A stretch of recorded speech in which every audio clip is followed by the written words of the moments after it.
My dad spent my college fund to buy my sister a fancy wedding. She deserves it more than you, he said. I didn't argue, just moved away. This morning I got 50 missed calls. The morning sun streamed through the blinds as I rolled over, still half asleep, and groggily reached for my phone. 50 missed calls. The screen glared back at me like a silent accusation. Emily. Dad. Mom. A couple from my aunt. My stomach twisted with a sickening dread, but I didn't call back. Instead, I sat there in the silence, letting the weight of what I already suspected sink in.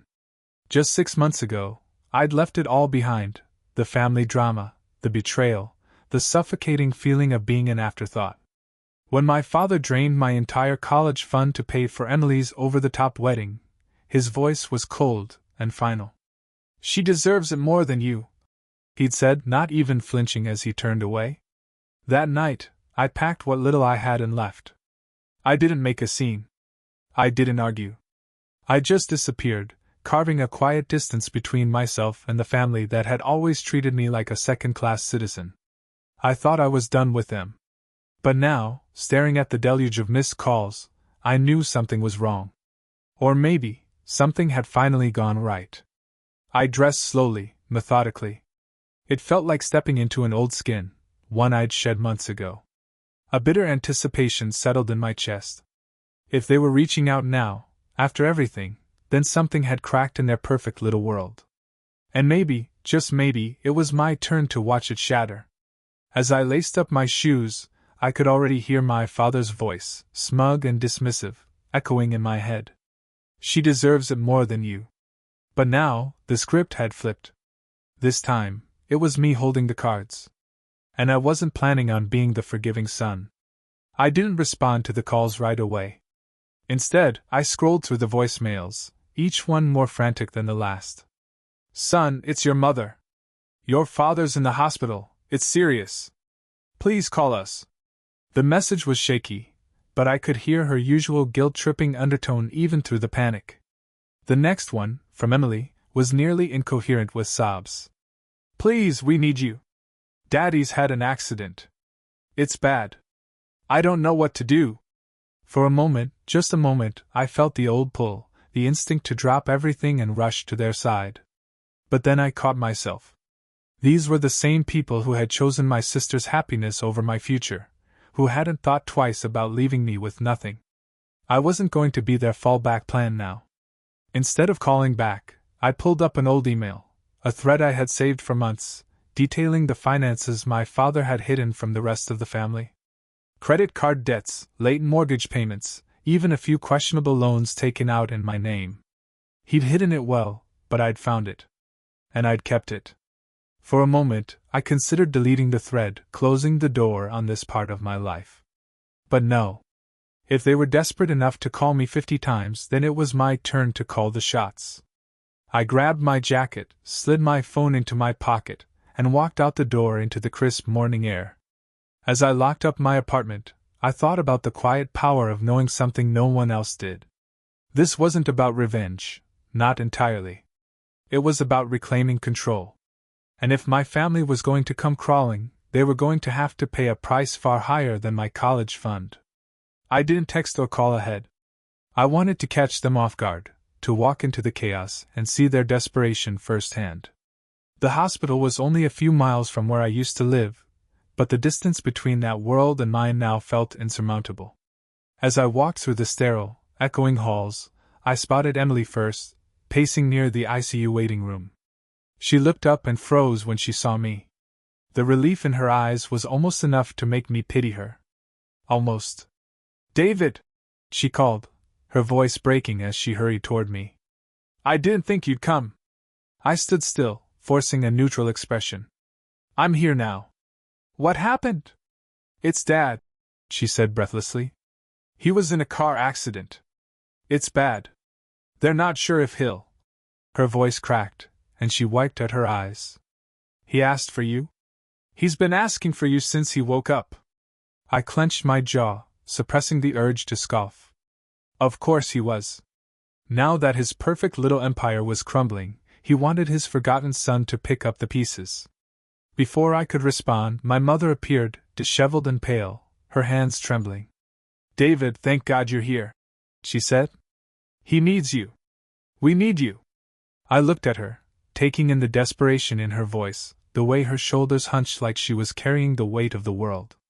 But I couldn't forget the last conversation we'd had, when she'd stood silently behind my father as he stripped away my future for Emily's wedding.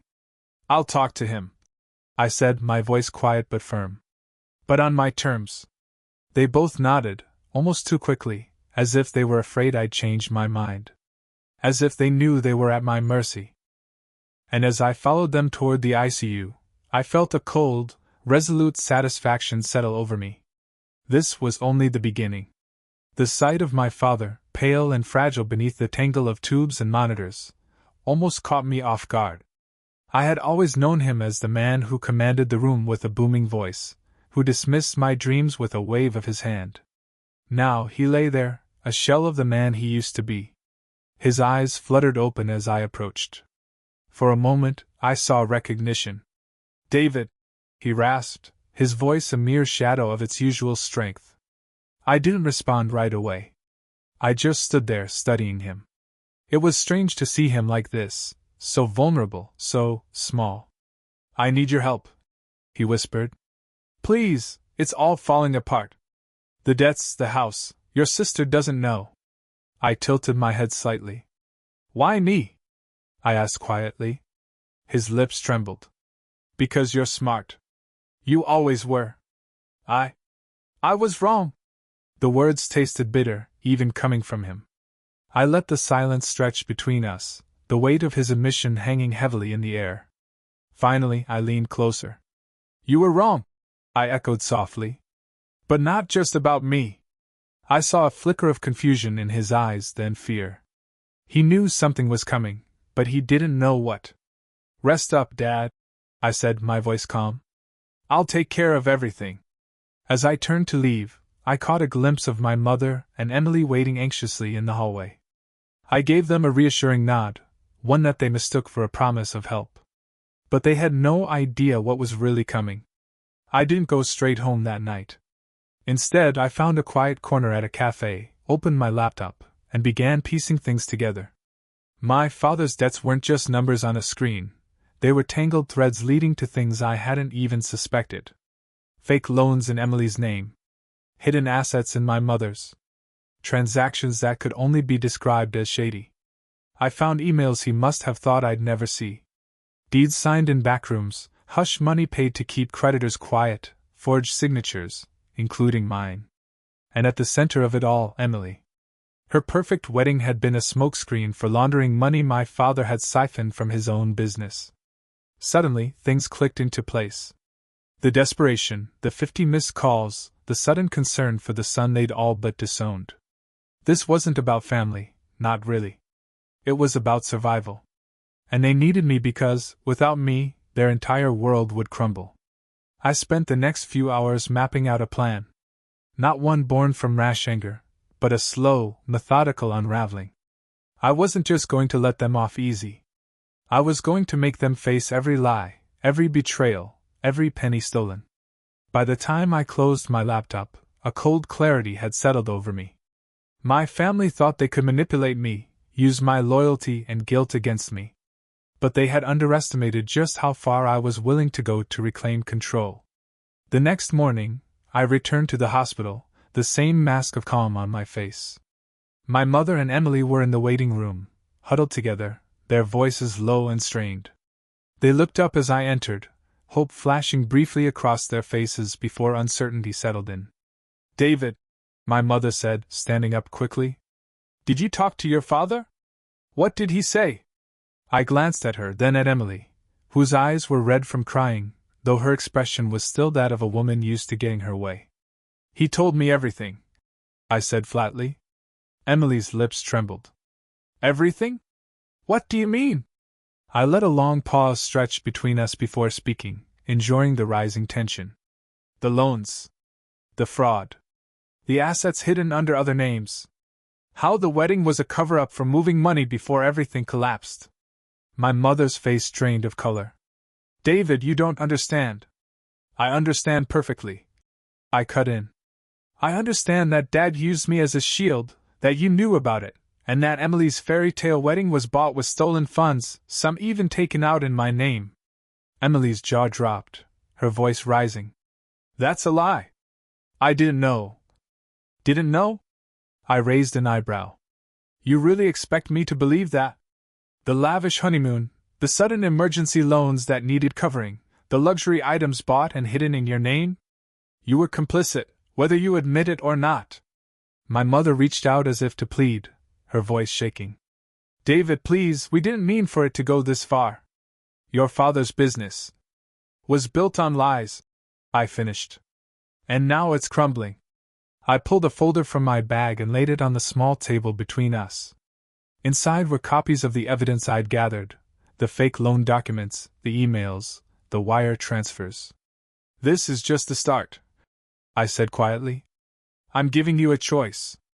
Either you come clean, tell the truth, and let me handle this the right way, or I take this to the authorities. And trust me, they'll be far less forgiving." Emily's voice broke into a wail. "You wouldn't." "Oh, I would," I said coldly. "This isn't about family anymore. This is about justice, and about me reclaiming what you all took from me." My mother's shoulders slumped. For the first time in my life, I saw the weight of her choices settling on her. "What do you want?" she whispered. I leaned in slightly, my voice low and unwavering. "I want control of what's left of Dad's business. I want a full confession, signed, and I want the truth about the debts, the money, the wedding. You'll give me the house he put in Emily's name as collateral. And if you try to fight me, I'll release everything to the press and the police." Emily's face crumpled in disbelief, her perfect little world shattering before her eyes. My mother's lips trembled, but she nodded. "Fine," she said softly. "You'll have it." I stood up, gathering my folder. "I'll be back tomorrow with the papers. Think carefully about your next move." As I left the hospital, the weight of years of betrayal pressing on my shoulders, I felt something unfamiliar, power. And yet, beneath that, a flicker of something colder. Because in this game of family, I wasn't sure if I was saving myself or simply sinking deeper into the same pit they had dug. The next day, I arrived at the hospital with a manila envelope tucked under my arm. Inside were the documents I'd prepared with a lawyer's help, papers that would legally transfer control of my father's business to me, claim the house that had been signed over to Emily, and solidify my footing as the sole executor of whatever assets remained. I walked into the waiting room, where my mother and Emily sat silently, their faces pale and drawn.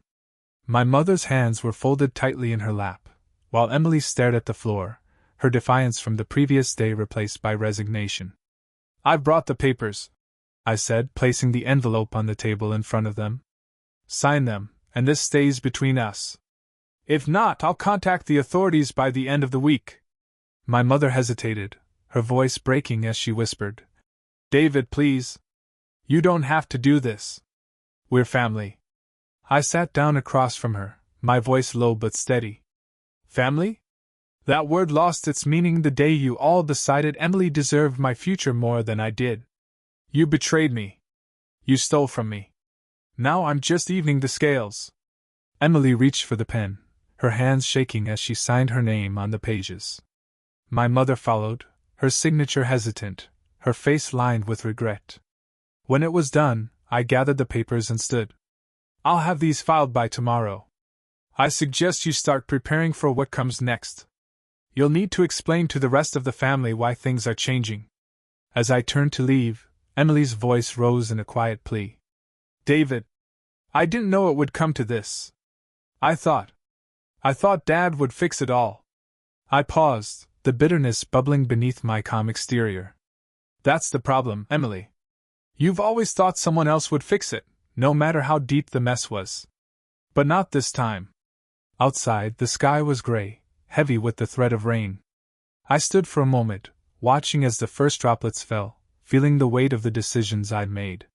It wasn't victory, it was survival. A reclamation of dignity.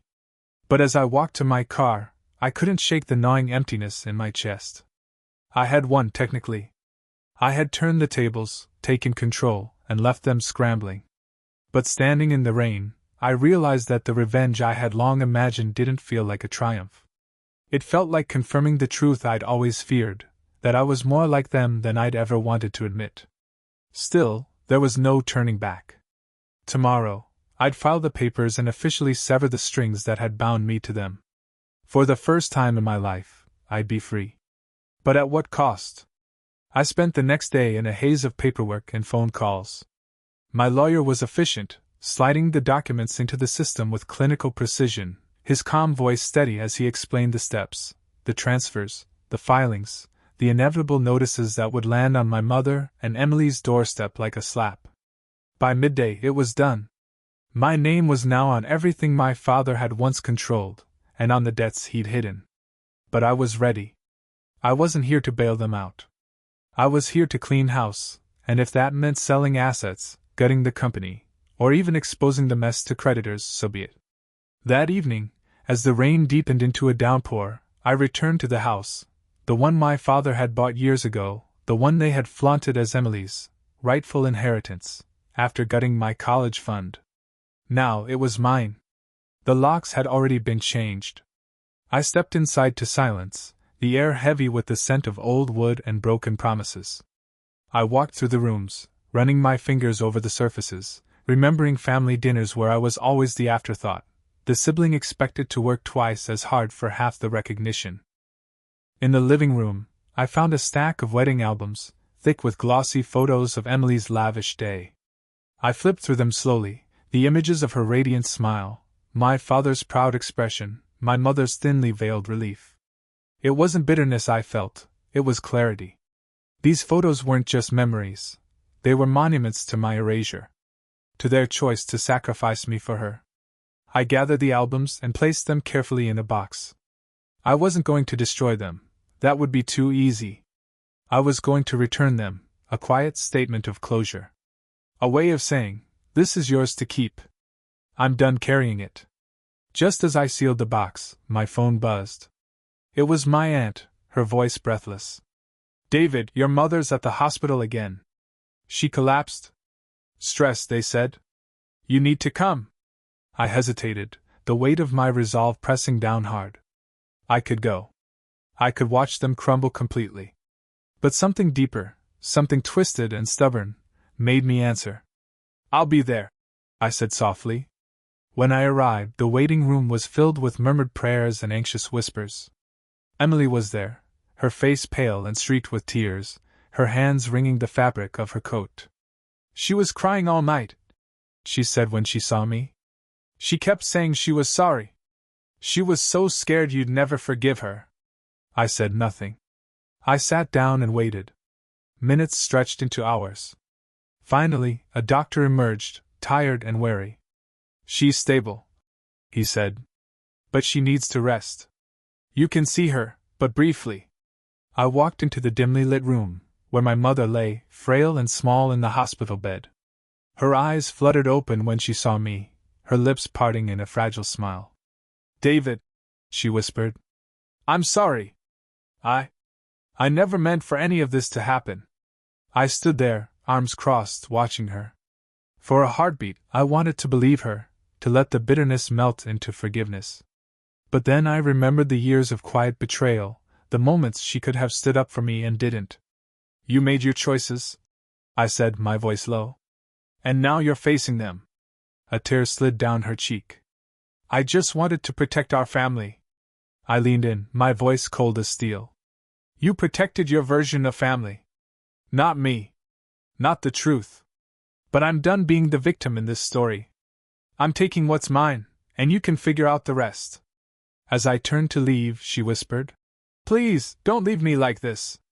I paused at the door, glancing back at her. You left me years ago, I said quietly. I'm just returning the favor. I stepped out into a hallway, the cold clarity of the moment settling over me. I wasn't here to rescue them. I was here to set myself free. I didn't look back as I left the hospital. Outside, the rain had turned into a deluge, soaking the streets in shimmering reflections of streetlights. I stood there for a long moment, letting the cold seep into my skin, grounding me. My phone buzzed in my pocket. Messages from Emily, my aunt, even a distant cousin I hadn't heard from in years. They were all saying the same thing: come back. Please. You can't leave it like this. But I could. I drove to the house, my house now, and sat in the driveway. The documents were filed, the assets mine, and my father's once proud business was mine to dismantle or salvage. I felt the weight of it, the enormity of what I'd done. But alongside that was a strange lightness. For once, I was the one in control. The next morning, the calls were relentless. Emily left voice after voice message, her tones switching from tearful pleas to shrill accusations. My aunt called, too, trying to play peacemaker, urging me to be the bigger man. But I ignored them all. I had one more move to make. I met with my lawyer in a nondescript office downtown. Over coffee and quiet conversation, we drew up a letter, one that detailed not just the transfer of assets, but the full scope of my father's debts, the evidence of fraud, the hidden loans taken in my name, and Emily's complicity. I wasn't going to the authorities yet, but I wanted them to know I could. Later that afternoon, I delivered the letter by hand to the hospital, slipping it under the door of my mother's room while she slept. I left without speaking to anyone. That evening, Emily showed up at my doorstep. She was disheveled, her hair in a messy knot, makeup smudged. She looked like she hadn't slept. "David," she said, her voice breaking. "Please. We can fix this. I'll do whatever you want. Just don't ruin us." I stared at her for a long moment, my face unreadable. "You ruined yourself," I said softly. "I'm just cleaning up the mess." Tears welled in her eyes, but I didn't waver. She tried again, stepping closer. "I didn't know Dad was doing all of this. I was just caught in the middle. I didn't ask for this. But you accepted it," I interrupted. "You were fine with taking everything until it fell apart. You stood by while they sacrificed me for your perfect wedding, your perfect life. Now you're paying the price." She sank to her knees, sobbing, her voice muffled. "Please, David. I'll sign anything. I'll give it all back. Just don't let it end like this." I felt a flicker of something, pity maybe, but it was swallowed by the cold resolve I had built over months of betrayal. "I'm not here for revenge," I said quietly. "I'm here for justice. And maybe, just maybe, for peace." I closed the door. That night, I sat in the living room of the house that had once been their pride and joy, now stripped of its illusions. I poured a glass of scotch, something my father used to savor, and sat in silence, listening to the rain against the windows. For the first time, I allowed myself to feel the weight of it all, the years of being the afterthought, the scapegoat, the loyal son who was never enough. And I realized that while I had won, I hadn't escaped. I was free, yes. But I was also alone, burdened with the knowledge that in breaking them, I had broken something in myself. A week passed before I heard from them again. Emily's voice on the phone was quiet, almost broken. "David, we're moving out of the house.